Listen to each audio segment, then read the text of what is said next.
comment je source des profils quand je suis une boîte comme Unchained Jobs, typiquement, comment ma relation client fonctionne, comment je match les demandes du client avec les profils, ce qu'on a pu voir que les qualifier, c'était parfois compliqué, et est-ce que les budgets aujourd'hui qu'on peut voir dans le Web 2 sont allés avec ceux qui peuvent être trouvés sur des boîtes plus natives.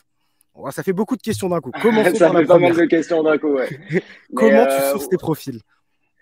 alors, enfin, c'est un petit peu finalement complexe comme question, même sans trop l'être, dans le sens où le sourcing, c'est un gros travail de fond qu'on fait un petit peu depuis des années, dans le sens où on existe, on travaille finalement dans l'écosystème depuis des années, donc on développe du réseau et on essaie de rendre un maximum la plateforme accessible. Donc, au fur et à mesure du temps, on développe un vivier qui grandit et ça, c'est une première base évidente de sourcing. Hein, donc, toute notre communauté, nos partenaires, les utilisateurs, etc.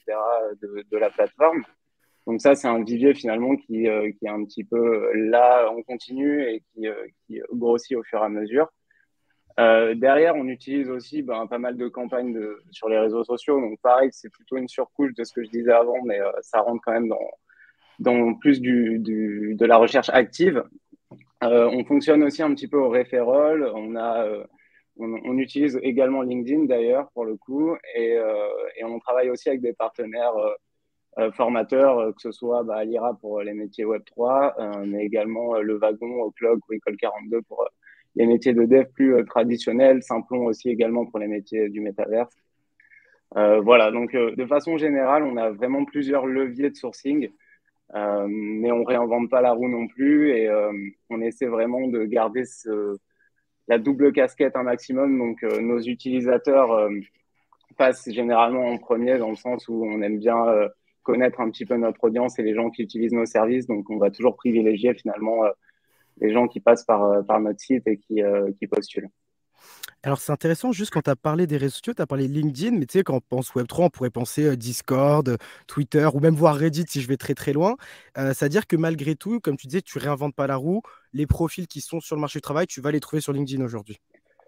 Ouais, alors vraiment depuis cette année, pour le coup, enfin 2022, et ouais, enfin c'est plutôt récent. Il y a un énorme vivier maintenant sur LinkedIn côté Web3. Et pour le coup, c'est devenu un indispensable. Mais avant, on fonctionnait quand même beaucoup plus avec Twitter et avec Discord et Telegram. Ça reste toujours des moyens qu'on utilise de manière fréquente, hein, pour le coup. Mais LinkedIn, c'est un peu le challenger inattendu des dernières années où vraiment ça a explosé la niche crypto sur LinkedIn.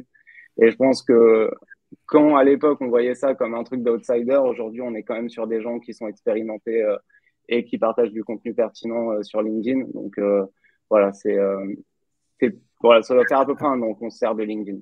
Alors, Jordan, tu veux intervenir, mais tu es mute, Ouais, juste pour te dire. excusez-moi, excusez-moi. Ouais, moi, je voulais t'interrompre brièvement, Thibaut. Moi, il y a un truc qu'on m'a dit plusieurs fois sur LinkedIn, et je rebondis là-dessus. C'est tous les gens qui sont devenus du jour au lendemain, par exemple, expert Web3, expert NFT, expert crypto. Non, mais on en rigole, mais finalement, on en a tous plein en contact, et ce sont toujours ces personnes-là qui sont aussi très proactives dans la démarche de démarchage, finalement. Comment est-ce que toi, tu arrives à te rendre compte de si la personne est véritablement légitime, en fait, à porter cette appellation-là? Parce que je trouve qu'il y a un côté, voilà, un petit peu présomptueux à se dire expert Web3, expert crypto, sachant que les sujets sont vastes. Comment est-ce que toi, tu arrives à bien faire la part des choses sur ce genre de sujet? Ouais, c'est assez difficile, c'est vrai, d'être expert crypto. Hein. Quand on connaît toutes les sous-niches de l'industrie, je pense que ça devient de plus en plus, enfin, ça devient impossible, très clairement.